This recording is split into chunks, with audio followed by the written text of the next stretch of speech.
నేడు దత్త పౌర్ణమి సందర్భంగా దేవాలయాలన్నీ కూడా కిటకిటలాడుతున్నాయి. ప్రస్తుతం మనము వెదిర గ్రామంలో ఉన్నాం. ప్రస్తుతం చూస్తున్నాం ఇక్కడ ఇటీవల కాలంలోనే ఈ ఆలయాన్ని అభివృద్ధి చేసినటువంటి పరిస్థితి ఉంది. దత్త విగ్రహానికి దత్త పౌర్ణమి నాడు ప్రత్యేకమైనటువంటి పూజలు అభిషేకాలు చేస్తున్నటువంటి పరిస్థితి ఉంది.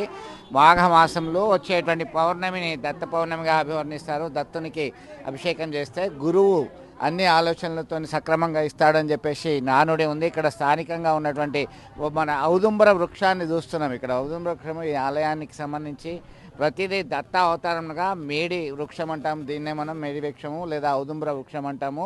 గాన్గాపూర్లో దత్తాత్రేయ ఆలయం చాలా ప్రసిద్ధి చెందింది. మహారాష్ట్ర, కర్ణాటక లాంటి ప్రాంతాల్లో భక్తులు అధిక సంఖ్యలో దత్తాత్రేయుని భక్తులుగా వారి యొక్క ఉపాసకులుగా ఉంటారు. ప్రస్తుతం ఇక్కడ కూడా కరీంనగర్ ఉమ్మడి జిల్లా వ్యాప్తంగా కూడా దత్త విగ్రహాలు వచ్చినటువంటి పరిస్థితి ఉంది. బోయినపల్లి మండలం వరదపల్లిలో కావచ్చు, ఇక్కడ రామడుగు మండలం ఇక్కడ వెదిర గ్రామంలో ఉన్నాం. ప్రస్తుతం దీని వ్యవస్థాపకులు ఉన్నారు. చెప్పండి, మీ పేరేంటి? దత్తాత్రేయుని ఆలయం కట్టాలని ఎట్లా అనిపించింది? అప్పటి నుంచి ఎట్లా ఉంది? ఇది ఒక 1986 నుండి దీని అన్వేషణ మీద ఉన్నట్టు. భూమి ఎక్కడ దొరుకుతుంది, ఈ దేవుని పేరే తెలియదు ప్రపంచంలో. 2 పైసలు కాదు, పైసా కూడా వాళ్ళకు దీని గురించి అవగాహన లేదన్నట్టు ప్రజలకు. అన్ని పూజలు చేస్తారు, అన్ని చేస్తారు, కానీ దీనికి అవగాహన గురువు లేనిది ఏ పని కాదు ప్రపంచంలో. అన్ని సృష్టి యొక్క మాయ కూడా గురువు చేసినట్టు. రాజకీయ పరంగా కానీ, ధనపరంగా కానీ, సంతానపరంగా కానీ ఏదైనా గురువు లేని మాత్రం పని జరిగి తీరదు.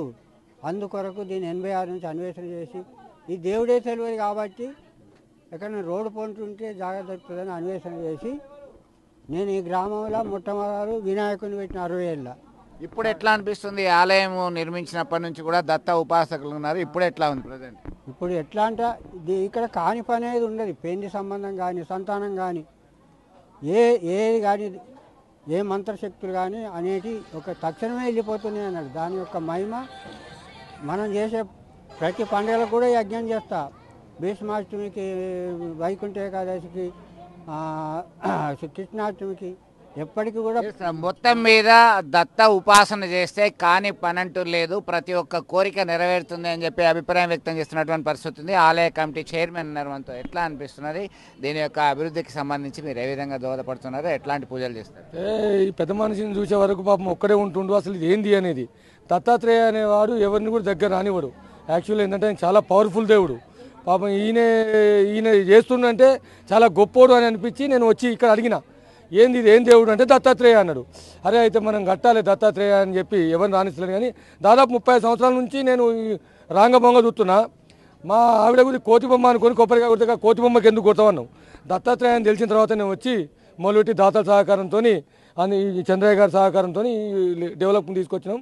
దీన్ని ప్రతి పౌరునికి కూడా అన్నదానం పెట్టాలని నిర్ణయం తీసుకున్నాం. నిన్ననే ఇక్కడికి వచ్చిన వాళ్లకు ప్రతి ఒక్కరికి, పిల్లలు కాని వాళ్ళకు పిల్లలు, ప్రతి కోరిక నెరవేరుతుంది. దీన్ని చాలా పెద్ద ఎత్తున ఈయన సహకారంతో మా బండారు చంద్రయ్య పాపం ఈయన పెద్ద మనిషి 30 ఈ సొంత ల్యాండ్, సొంత భూమి కొని పెట్టిండు.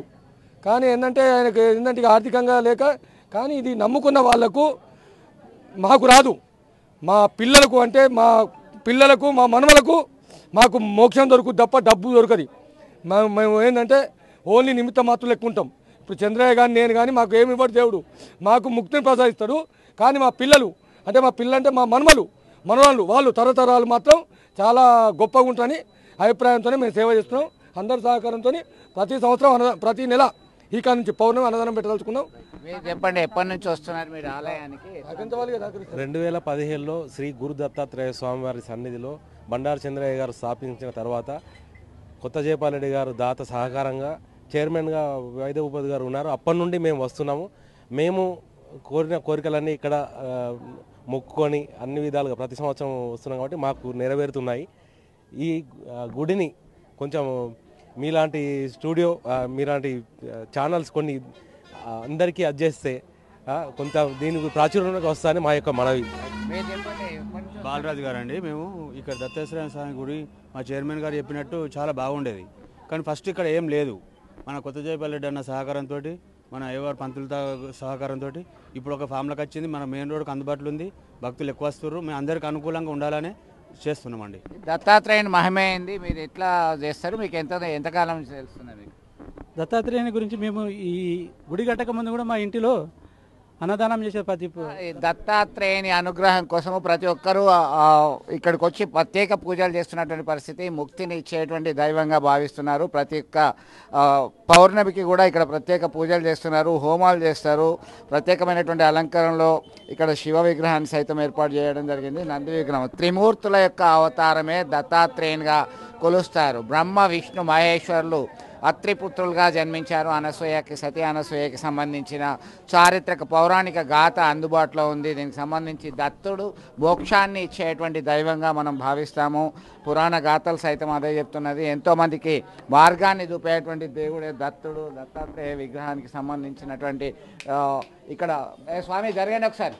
దత్తాత్రేయునికి ప్రత్యేక అలంకరణలో చేయడం జరిగింది. దీనికి సంబంధించినటువంటి ప్రత్యేకమైనటువంటి పూజలు వ్రతాలు చేస్తున్నటువంటి పరిస్థితి. ముఖ్యంగా దత్త పౌర్ణమి రోజు ఇక్కడ ప్రత్యేకమైనటువంటి అలంకరణలతో స్వామివారిని దర్శనమిచ్చేందుకు అందరికీ అందుబాటులో ఉన్నటువంటి స్వామిగా కొలుస్తున్నటువంటి పరిస్థితి అయితే చూస్తున్నాం. దత్త విగ్రహాన్ని కొలిచినట్టయితే సకల శుభాలు, సకల సౌఖ్యాలు లభిస్తాయని చెప్పేసి భక్తులు ప్రగాఢంగా విశ్వసిస్తారు. మహారాష్ట్ర, కర్ణాటక లాంటి ప్రాంతాలే కాదు, గానగాపురం లాంటి ప్రాంతాలే కాదు, ఇక్కడ సైతం ఈ దత్త ఉపాసకుల సంఖ్య రోజు రోజుకు పెరుగుతున్నటువంటి నేపథ్యంలో ప్రత్యేకమైనటువంటి ఏర్పాట్లు చేయాలి, నిరంతరం అభివృద్ధి చెందాలి అనేటువంటి కాంక్షతోని మీరందరూ కూడా ముందుకు వస్తున్నటువంటి పరిస్థితిని మనము ఆహ్వానించదగ్గదిగా చూస్తున్నాం. దీనికి సంబంధించి అయితే దేశవ్యాప్తంగా దత్త పౌర్ణమి ఉత్సవాలు, వేడుకలు ఘనంగా జరుగుతున్నాయి. ఇది ఇక్కడ తాజా పరిస్థితి. వీడియో జర్నలిస్ట్ సుమంత్తో కలిసి చంద్రశేఖర్, RTV, వెదిరే గ్రామంలోని దత్తాత్రేయ టెంపుల్ నుంచి.